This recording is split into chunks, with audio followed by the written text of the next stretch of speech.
Assalamualaikum warahmatullahi wabarakatuh.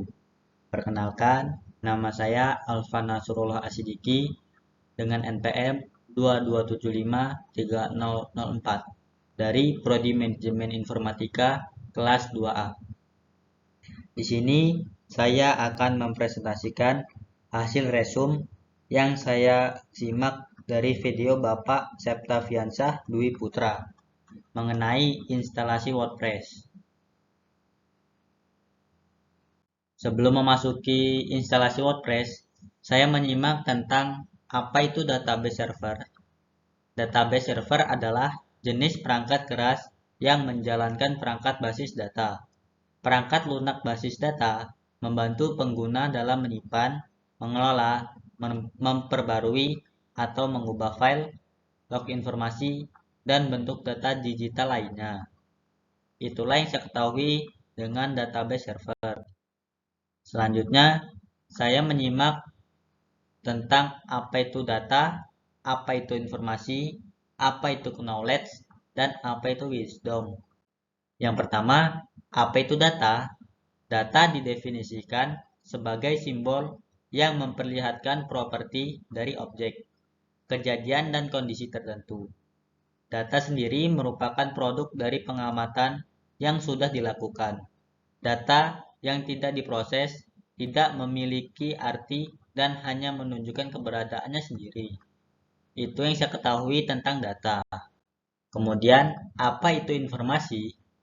Informasi merupakan bagian yang lebih lengkap daripada data tadi, yang dilengkapi dengan sebuah deskripsi.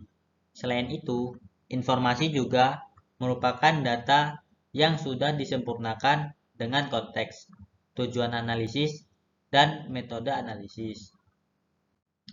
Selanjutnya, apa itu knowledge?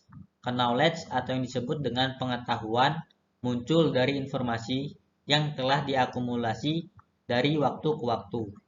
Pengetahuan juga merupakan hal yang memungkinkan terjadinya transformasi dari informasi menjadi instruksi.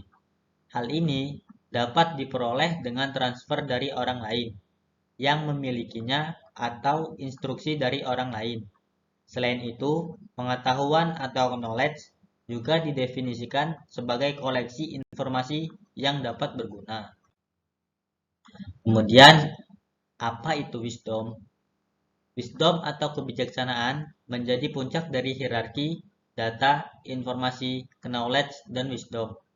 Untuk mencapainya, kita perlu menjawab pertanyaan seperti mengapa melakukan sesuatu dan apa yang terbaik. Dengan kata lain, kebijaksanaan atau wisdom adalah pengetahuan yang sudah diterapkan dalam sebuah tindakan. Itulah yang saya ketahui dari data, informasi, knowledge, dan wisdom. Kemudian masuk dalam penginstalan WordPress.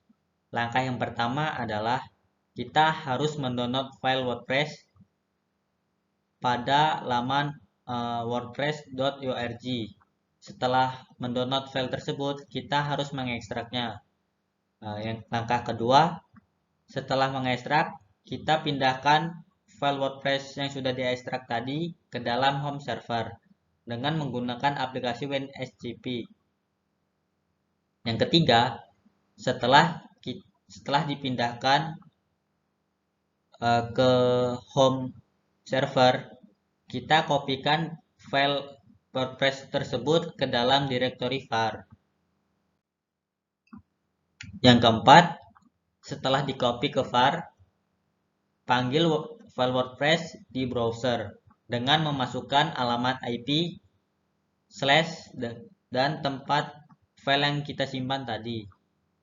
Yang kelima, setelah bisa dipanggil ke browser, kita harus membuat database baru di php-myadmin dan beri nama dengan WordPress. Setelah membuat database WordPress, kita tambahkan user. Setelah membuat user, kita masuk lagi ke halaman WordPress dan membuat user untuk memasukkan user dan password. Selanjutnya, setelah itu, setelah masuk ada perintah copy konfigurasi dan masukkan kepada wp/config.php. Yang kedelapan, jika kita berhasil dalam mengkonfigurasinya, maka akan ada tampilan WordPress, tampilan login. Yang kesembilan, pada tampilan login tersebut, kita masukkan username dan password yang sudah kita buat tadi, maka instalasi selesai. Sekian dari saya, itulah yang saya simak dari video Bapak Septaviansah. Jika ada kurang lebih, saya minta maaf. Saya akhiri. Wassalamualaikum warahmatullahi wabarakatuh.